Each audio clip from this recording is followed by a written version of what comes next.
लेकिन ये तो निर्णय पार्टी को करना है। अगर हमसे कोई ज़्यादा सक्रिय और ज़्यादा जनता की बात और जनता के मन में हमसे ज़्यादा कोई होगा तो उसको मिलेगा, तो पार्टी का निर्देश होगा तो हम उस लाइन पर खड़ा हो जाएंगे। हम तो पार्टी के कार्यकर्ता है, लेकिन बहुत लोग लाइन में लगा हुआ है। जो घर में सुता हुआ वो भी लाइन में है, और जो संघर्ष कर रहा है वो तो बेचारा लाइन से बाहर है, उसका काम तो संघर्ष करना है। अजीत कुमार वैशाली लोकसभा क्षेत्र के कांटी विधानसभा क्षेत्र से 3 बार प्रतिनिधि रहे। जनता से कनेक्टिविटी हमारा लगातार बना हुआ है, चाहे वो कांटी का जनता हो, वैशाली, मीनापुर, बरुराज, साहेबगंज, फारू, हर इलाके के लोगों को हम मदद करते हैं। और खासकर जो गरीब तबका है जिसका कोई मददगार नहीं है, वो हमारे प्राथमिकता पर है, हम उसको मदद करते हैं। स्वाभाविक है कि लोगों में एक संवाद गया है कि अजीत कुमार गरीबों का लड़ाई लड़ता है, गरीबों को मदद करता है, जोर जुल्म के खिलाफ सड़क पर सीधा संघर्ष करता है, जुल्म को बर्दाश्त नहीं करता है। स्वाभाविक है कि वो मेरा चर्चा करते हैं। जैसे जैसे लोकसभा चुनाव की सुगबुगाहट हो गई है, वैसे वैसे सभी दलों में क्षेत्र में अपनी अपनी दावेदारी और अपना अपना किस्मत आजमाने की तैयारियां शुरू हो चुकी है। नमस्कार, आप देख रहे हैं कनेक्टिंग बिहार न्यूज। मैं चंदन कुमार। इस वक्त हमारे बीच मौजूद हैं बिहार सरकार के पूर्व मंत्री इंजीनियर अजीत कुमार। इनसे हम जानना चाहेंगे कि जिस प्रकार बिहार के अंदर खास तौर पे वैशाली लोकसभा में शुरू से ही लोजपा की टिकट मिलते आ रही है, तो इस समय बीजेपी अपनी तैयारियों में लगी है और दावा कर रही है कि इस बार बीजेपी को टिकट मिलेगी। तो इसमें सर क्या आपकी प्रतिक्रिया है? देखिए, वैशाली लोकसभा सीट जो है वो देश का बड़ा ही गौरवशाली और इतिहास रचने वाली ये सीट वैशाली है।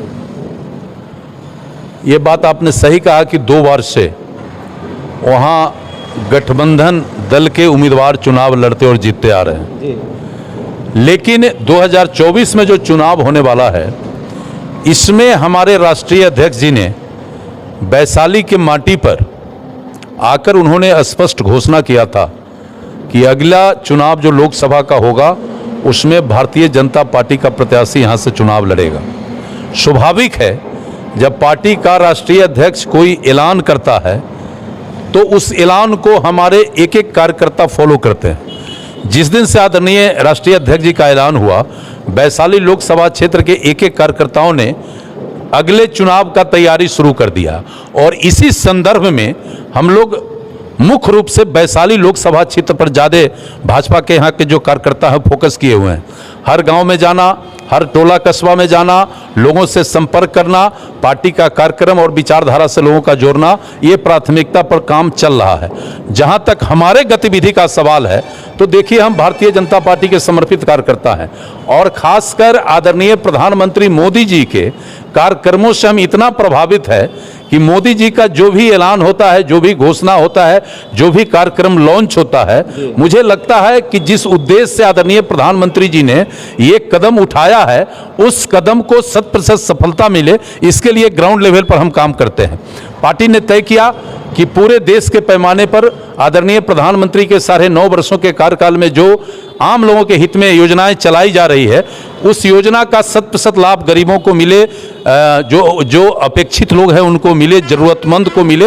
हम इसके लिए जन संवाद कार्यक्रम नॉर्थ बिहार के विभिन्न जिलों में चला रहे हैं, वैशाली में ज़्यादा चला रहे हैं। चूंकि 2 बार से हमारा वहाँ उम्मीदवार नहीं लड़ा है, इसलिए हमारा जो पार्टी का स्ट्रक्चर है वो अपडेट स्ट्रक्चर नहीं है, और लेकिन हम लोग इसको मेहनत करके अपडेट किया है। तो इसी संदर्भ में हम लोग वैशाली की तैयारी कर रहे हैं और जन संवाद कार्यक्रम के माध्यम से समाज के सभी वर्ग के लोगों के बीच में जाकर हर एक योजना की उनको जानकारी दे रहे हैं और कार्यकर्ताओं को प्रेरित कर रहे हैं कि इस योजना का लाभ उन्हें 100% मिले।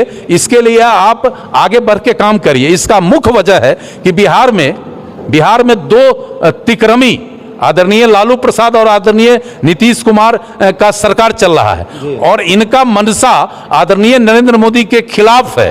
और बेवजह खिलाफ है। इनके पास न कोई नीति है न नियत है। ये तो बिना नीति नियत का ये दोनों दल बिहार में राज कर रहा है, और केंद्र के द्वारा जो योजना गांव के गरीबों के लिए दिया जा रहा है, ये लोग चाहता है कि उसका इंप्लीमेंट ना हो, ताकि प्रधानमंत्री का संवाद गरीब तक नहीं पहुंचे। और हम लोग इसके लिए प्रतिबद्ध हैं कि प्रधानमंत्री का जो भी संवाद, जो भी कार्यक्रम है, वो गरीब तक पहुंचे। इसलिए हम लोग जी जान से लगे हुए हैं। कोर्ट कचहरी, अलोक ब्लॉक, जिला समाहरणालय, अनुमंडल में जाकर सारे योजनाओं का लाभ गरीब तक पहुंचे, इसके लिए हम लोग काम कर रहे हैं। और खासकर इन दिनों फोकस हम लोग 3-4 योजनाओं पर ज्यादा कर रहे हैं।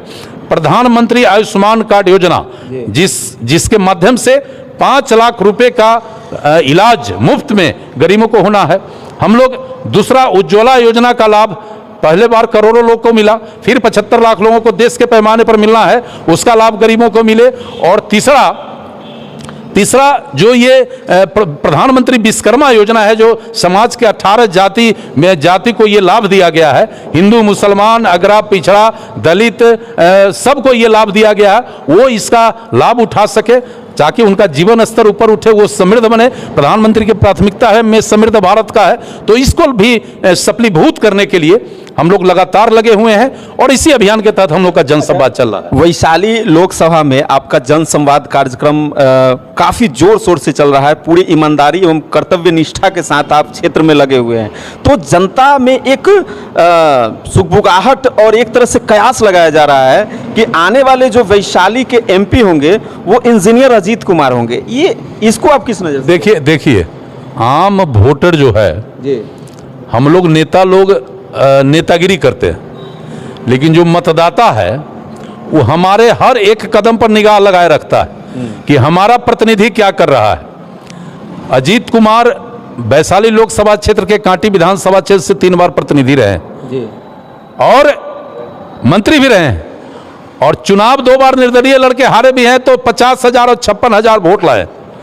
जनता से कनेक्टिविटी हमारा लगातार बना हुआ है, चाहे वो कांटी का जनता हो, वैशाली, मीनापुर, बरुराज, साहेबगंज, पारू, हर इलाके के लोगों को हम मदद करते हैं। और खासकर जो गरीब तबका है जिसका कोई मददगार नहीं है, वो हमारे प्राथमिकता पर है, हम उसको मदद करते हैं। स्वाभाविक है कि लोगों में एक संवाद गया है कि अजीत कुमार गरीबों का लड़ाई लड़ता है, गरीबों को मदद करता है, जोर जुल्म के खिलाफ सड़क पर सीधा संघर्ष करता है, जुल्म को बर्दाश्त नहीं करता है। स्वाभाविक है कि वो मेरा चर्चा करते हैं, लेकिन देखिए हम है भारतीय जनता पार्टी का अनुशासित और समर्पित कार्यकर्ता। लोगों का चर्चा करना और लोगों को मेरे बारे में सोचना, ये लोगों का अपना एक ढंग है। हम इस पर कोई बहुत टिप्पणी नहीं कर सकते हैं, लेकिन पार्टी सर्वोपरि होता है। उम्मीदवार कौन होगा ये तय करेगा पार्टी। हम कार्यकर्ता हैं, हमें पार्टी के कार्यक्रमों से आम लोगों को जोड़ना है, उनको लाभान्वित करना है, ये हमारा दायित्व है।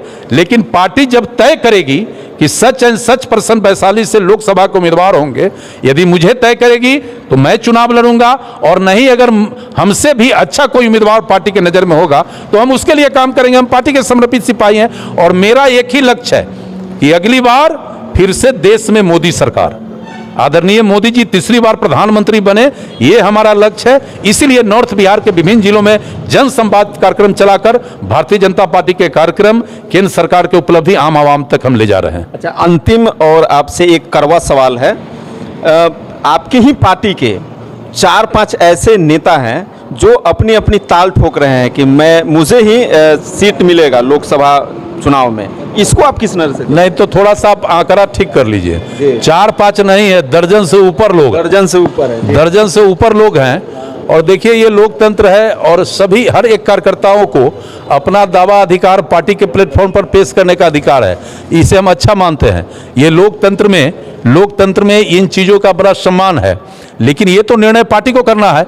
अगर हमसे कोई ज़्यादा सक्रिय और ज़्यादा जनता की बात और जनता के मन में हमसे ज़्यादा कोई होगा तो उसको मिलेगा, तो पार्टी का निर्देश होगा, तो हम उस लाइन पर खड़ा हो जाएंगे। हम तो पार्टी के कार्यकर्ता है, लेकिन बहुत लोग लाइन में लगा हुआ है, जो घर में सुता हुआ वो भी लाइन में है, और जो संघर्ष कर रहा है वो तो बेचारा लाइन से बाहर है, उसका काम तो संघर्ष करना है जी, जनता के बीच में रहना है। तो इसलिए इसका कोई फर्क नहीं है, लोकतंत्र है, सब लोग लाइन में लगे रहे। पार्टी का नजरिया जो है बड़ा दूरदृष्टि पार्टी रखती है, और हमारे लीडर का तो दुनिया में जोर नहीं है नरेंद्र मोदी का, तो उनका तो ये टेलीस्कोप से देखेंगे और वो जीते वाला उम्मीदवार चुना जाएगा, उनमें ज़्यादा फर्क नहीं है। तो अभी आप देख रहे थे पूर्व इंजीनियर अजीत कुमार जी को, जो कि अपनी दहाड़ से सामने वाले का बोलती बंद कर देते हैं। तो बाकी आप इन सभी वीडियो में क्या कुछ देखें, अपनी प्रतिक्रिया कमेंट सेक्शन में जरूर देंगे और फिर मेरे साथ नए अपडेट में बने रहने के लिए देखते रहिए कनेक्टिंग बिहार न्यूज़। बहुत बहुत धन्यवाद, नमस्कार।